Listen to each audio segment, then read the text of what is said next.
Antes de continuar, una aclaración importante. Todo lo que se muestra en este video tiene un objetivo exclusivamente educativo y concienciación en ciberseguridad. Los escenarios y ejemplos que verás aquí fueron recreados en entornos controlados con fines de análisis y de explicación. La intención no es enseñar a atacar, sino entender cómo funcionan estas amenazas y por qué siguen siendo un problema hoy en día.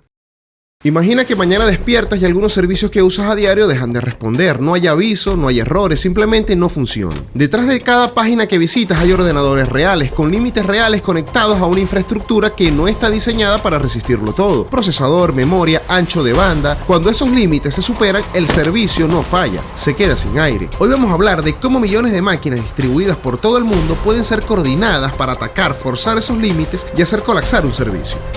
Bienvenidos al lado más frágil del internet, donde no hace falta hackear nada, porque a veces basta con forzar los límites hasta que un servicio deje de funcionar. Para entender cómo se llega hasta este punto, primero hay que aclarar algo importante. Internet no es una nube mágica. Internet es una red global formada por millones de ordenadores conectados entre sí. Cada ordenador que está conectado a Internet es accesible desde cualquier parte del mundo. Y cuando entramos a una página web, a un juego online, a una aplicación o a un servicio como YouTube o Facebook, en realidad estamos accediendo a otro ordenador que también está conectado a esa misma red global. Esos ordenadores no están ahí por casualidad. Son equipos colocados específicamente por empresas para que nosotros podamos consumir esos servicios, y esos ordenadores se conocen como servidores. Un servidor no deja de ser un ordenador físico, mucho más potente que el de tu casa, claro está, pero con los mismos componentes básicos: procesador, memoria RAM y conexión a Internet. Estos equipos suelen estar alojados en centros de datos, en salas a temperatura controlada, alta seguridad y conexiones de red muy rápidas, diseñadas para que los servicios estén disponibles las 24 horas del día. Pero incluso con toda esa infraestructura sigue existiendo un límite. Cada vez que tú cargas una página web, un video o entras a una aplicación, estás haciendo una solicitud a uno de esos servidores, y esa solicitud consume recursos reales: tiempo de procesador, memoria RAM, ancho de banda. El servidor puede atender miles o incluso millones de personas, pero no puede atenderlas todas al mismo tiempo de forma infinita. Cuando el número de solicitudes que llegan supera lo que el sistema está preparado para gestionar, pueden pasar dos cosas: o el servidor se queda sin capacidad suficiente para procesarlo todo y empiezan a responder cada vez más lento hasta colapsar, o la conexión de red se satura y las peticiones simplemente dejan de llegar. En ambos casos, el resultado es el mismo: el servidor deja de funcionar. Esto ocurre a veces por accidente, cuando hay demasiadas personas conectadas, y otras veces ocurre porque alguien desde afuera decide forzar esos límites de forma intencionada. Este tipo de colapso no es un fallo del sistema, tiene un nombre y es uno de los ataques más simples y efectivos que existen en Internet. Se conocen como ataques de denegación de servicio.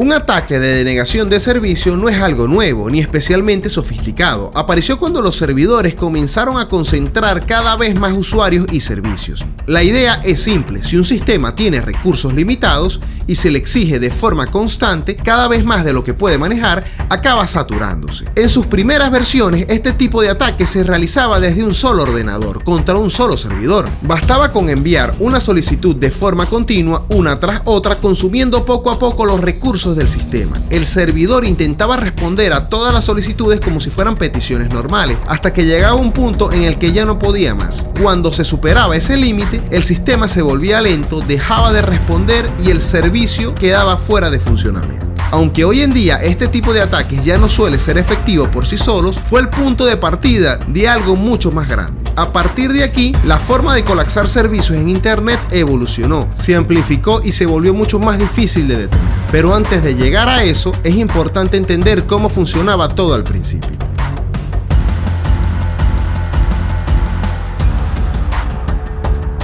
Para verlo de forma más clara y directa, vamos a dejar la teoría a un lado y vamos a pasar a un ejemplo práctico. Lo que vas a ver a continuación es un servidor de laboratorio con una página web de prueba montado únicamente con fines educativos.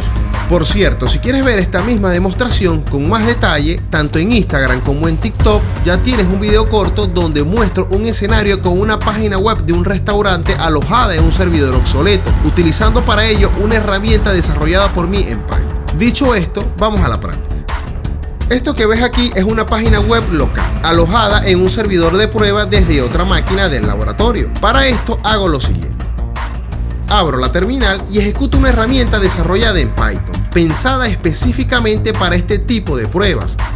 Aquí le indico la dirección IP del servidor, el puerto, el que ofrece el servicio web y la intensidad de la carga que quiero generar. Lo que hace esta herramienta es enviar una gran cantidad de solicitudes casi al mismo tiempo, simulando a muchos usuarios intentando acceder al servicio de forma simultánea. El servidor recibe todas esas peticiones y trata de gestionarla como si fueran legítimas, pero al tener recursos muy limitados, poca memoria RAM y poco procesamiento y una configuración obsoleta, llega rápidamente a su punto máximo. En ese momento el sistema se satura, deja de responder correctamente y la página web se queda inaccesible. Este comportamiento es exactamente el mismo que se ha visto durante años en escenarios reales.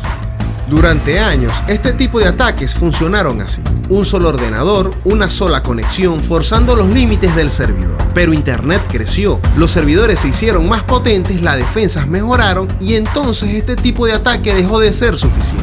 La pregunta dejó de ser cómo atacar más fuerte y pasó a ser cómo atacar desde muchos sitios al mismo tiempo.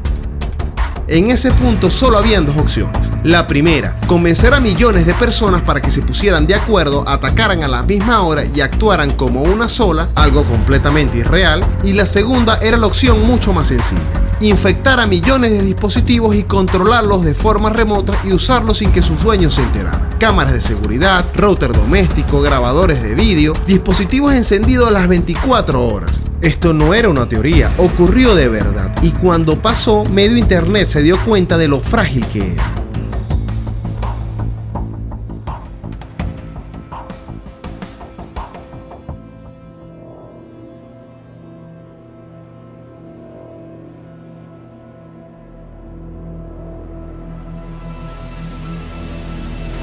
A mediados del 2016 empezaron a aparecer ataques de denegación de servicio con una característica algo extraña. No venían de un solo lugar, era tráfico llegando desde miles de puntos del mundo al mismo tiempo. Y lo más inquietante es que muchas de esas máquinas no pertenecían a hackers, pertenecían a personas y a dispositivos normales. Ese fenómeno tuvo un nombre.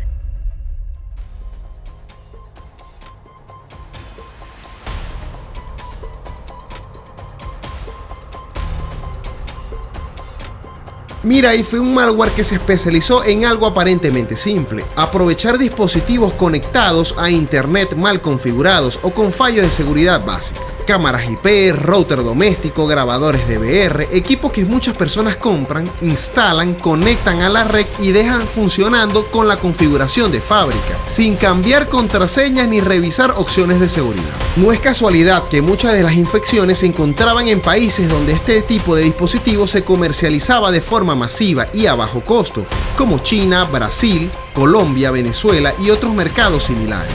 En muchos casos, al tratarse de equipos baratos, el fabricante prioriza el precio sobre la seguridad. Sistemas poco mantenidos, contraseñas por defecto, servicios innecesarios expuestos y fallos de código que nunca se corrigen. Todo eso lo convierte en objetivos fáciles para este tipo de malware.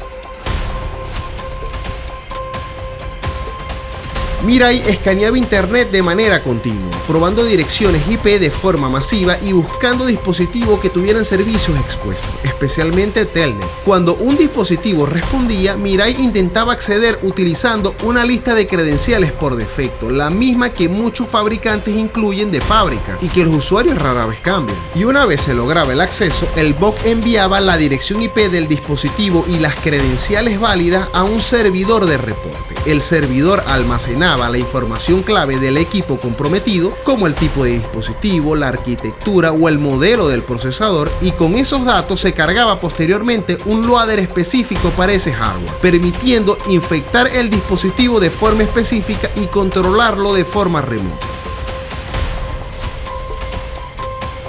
Mirai no se instalaba de forma permanente en el almacenamiento del dispositivo, sino que se cargaba únicamente en la memoria RAM. Esto significaba que si el usuario reiniciaba la cámara, el router o el DVR, el malware desaparecía por completo. A simple vista el dispositivo parecía limpio. Sin embargo, el problema real estaba en otro sitio. Recuerden que durante la infección inicial, Mirai había enviado toda la información necesaria al servidor del atacante, la dirección IP del dispositivo, su tipo y su arquitectura. De modo que si el equipo volvía a encenderse con la misma conexión insegura, el atacante podía detectarlo nuevamente, reconectarse y volver a infectarlo en cuestión de segundos sin que el usuario lo notara. Y así fue como se formó ese ejército, no a partir de hackers ni de equipos especializados, sino de dispositivos ajenos, silenciosos y repartidos por todas partes del planeta, funcionando con normalidad hasta que recibían una orden, y cuando la orden llegaba, todos atacaban al mismo tiempo.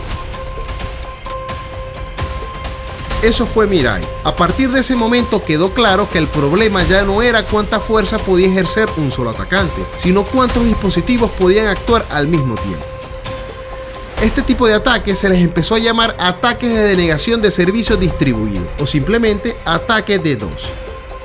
Hoy los ataques de denegación de servicios distribuidos ya no dependen de una única red ni de un solo malware. Las botnets evolucionaron, se fragmentaron y se adaptaron, aprovechando fallos que siguen siendo sorprendentemente comunes: dispositivos mal configurados, firmware desactualizados, servicios expuestos sin necesidad y hábitos cotidianos de usuarios que sin saberlo abren puertas a infecciones. Algunas de esas infecciones ocurren a través de vulnerabilidades técnicas y otras a través de algo mucho más cotidiano: descargas falsas, instaladores modificados, cracks o versiones no oficiales de programas que parecen legítimos pero no lo son. No todos los ataques funcionan iguales, no todos los escenarios son idénticos, pero el resultado suele ser el mismo: dispositivos comprometidos que pasan a formar parte de una red controlada remotamente. El ataque ya no nace de un solo punto, se construye a partir de miles de pequeños fallos acumulados. Y una vez esa red existe, el mecanismo es siempre el mismo: forzar los límites del sistema, que por muy grande que sean, siguen teniendo recursos limitados.